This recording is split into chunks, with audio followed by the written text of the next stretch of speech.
le 12 octobre dans la Champagne de Châteauroux. J'avais dormi dans un hôtel à Châteauroux. Un hôtel à Châteauroux.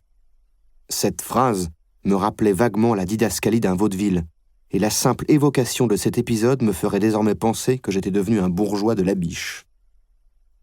À l'aube, mon ami Thomas Gouasque arriva à la gare, chargé de son sac, et nous quittâmes la ville sur le champ, par les bords de l'Indre, et une enfilade de quartiers vides.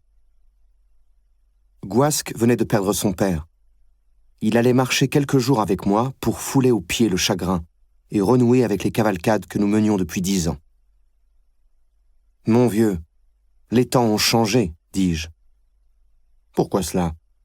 10 ans, tous les deux, entre Kaboul et Katmandou, pour finir à Châteauroux. Quel désastre !» Photographe, il avait voyagé dans 60 pays pour ses reportages de presse, avec un goût marqué pour l'Asie du Sud-Est. Nous nous étions souvent retrouvés dans le désert de Gobi, sur le plateau du Tibet ou au bord du Baïkal. L'Indre, c'était la première fois. Le premier jour, nous abattîmes 40 kilomètres pour bivouaquer le soir, non loin de Châteauroux. Nous revenions sur nos pas, mais nos pas avaient été beaux, et il fallait bien zigzaguer si l'on voulait marcher dans l'ombre.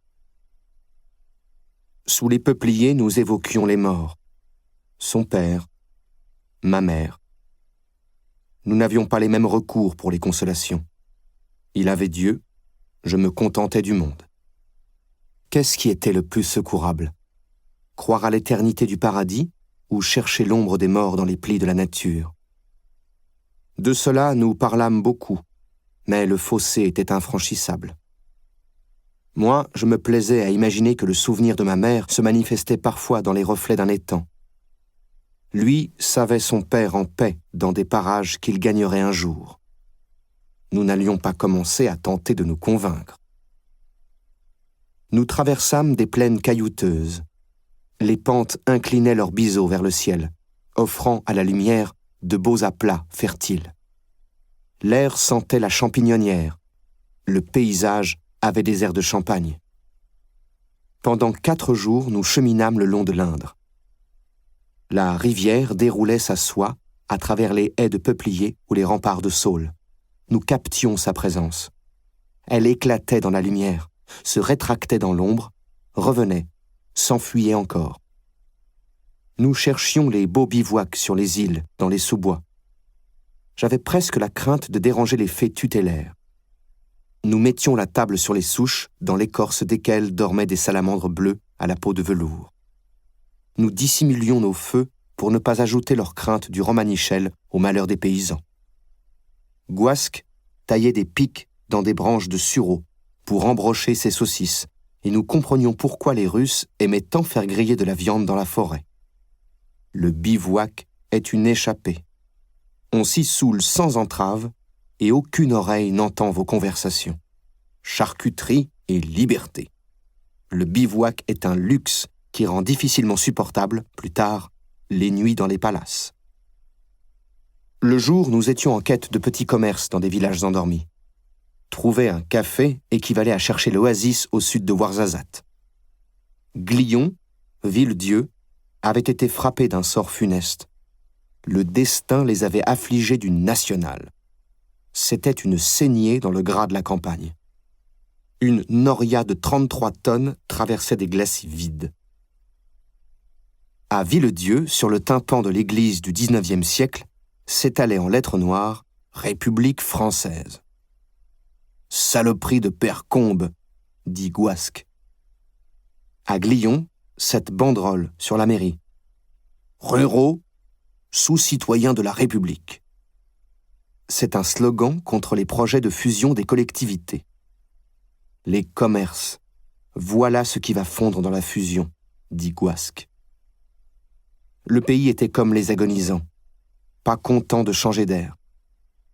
Le temps battait ses cartes, l'histoire avançait et les vieilles structures s'effritaient. Dans les campagnes, comme au sommet de l'État, l'institué vacillait. Nul n'avait prévu la suite. Les entre-deux ne sont pas agréables et personne ne semblait rassuré à l'idée de vivre dans une nouvelle de Philippe Cadic. Restait la forêt pour les soirées charmantes. Restaient les chemins noirs pour s'amuser un peu. La voie ferrée de Loches à Châteauroux, désaffectée en 1970, sinuait d'une rive à l'autre. Nous en suivions les tracés pendant quelques kilomètres, époussetant les passereaux dans les buissons, passant des ponts métalliques jetés sur l'Indre à l'après-guerre. Nous boitions sur les solives, forcions les fourrés vers un septentrion. Les ronces encombraient les rails. La broussaille est la première à reconquérir les friches. Quand on s'est pénétré de cela, on regarde la ronce d'un autre œil. J'avais une admiration pour les plantes épineuses. Je préfère la civilisation du champ cultivé. Que veux-tu ? Me disait Gouasque. Le moment était romanesque. Un chemin se perdait et nous nous y sentions bien, car il n'offrait aucun espoir, seulement le jaillissement des songes. Beaulieu-les-Loches, Azay-sur-Indre, la rivière déroulait ses caresses. À l'aube, les corbeaux nous réveillaient, anonymement bien sûr, et nous repartions dans le paysage. Il procurait l'impression d'une douceur, d'un grand secret sage, d'une indolence lointaine. C'était un pays pour oiseaux timides. Les cours d'eau eux-mêmes frôlaient les rives avec des grâces aimantes. Seules les musaraignes avaient des hardiesses quand elles grimpaient sur nos sacs, affolées par les odeurs de boulangerie. La conversation nous ramenait à notre marotte, les chemins noirs. Gouasque savait qu'ils se déployaient parfois hors des cartes de géographie et foraient leurs galeries en nous. Il était difficile de faire de soi-même un monastère, mais une fois soulevé la trappe de la crypte intérieure, le séjour était fort vivable. Je me passionnais pour toutes les expériences humaines du repli. Les hommes qui se jetaient dans le monde avec l'intention de le changer me subjuguaient, certes, mais quelque chose me retenait. Ils finissaient toujours par manifester une satisfaction d'eux-mêmes. Ils faisaient des discours, ils bâtissaient des théories, ils entraînaient les foules, ils choisissaient les chemins de lumière. Quitte à considérer la vie comme un escalier, je préférais les gardiens de phare qui raclaient les marches à pas lents pour regagner leurs tourelles, aux danseuses de revue qui les descendaient dans des explosions de plumes afin de moissonner les acclamations. Il y avait eu des milliers de manières de fuir le monde. Un homme du Paléolithique avait dû initier le mouvement. Je l'imaginais se lever, quitter le halo du feu et disparaître à jamais dans la savane, menacé et libre. Plus tard, l'histoire avait multiplié les expérimentations. Port-Royal était la façon la plus noble et la plus accomplie de prendre congé. Le monastère cistercien la plus aisée, tout était déjà en place et les repas servis à heure fixe. Le cabinet d'études, la plus modeste.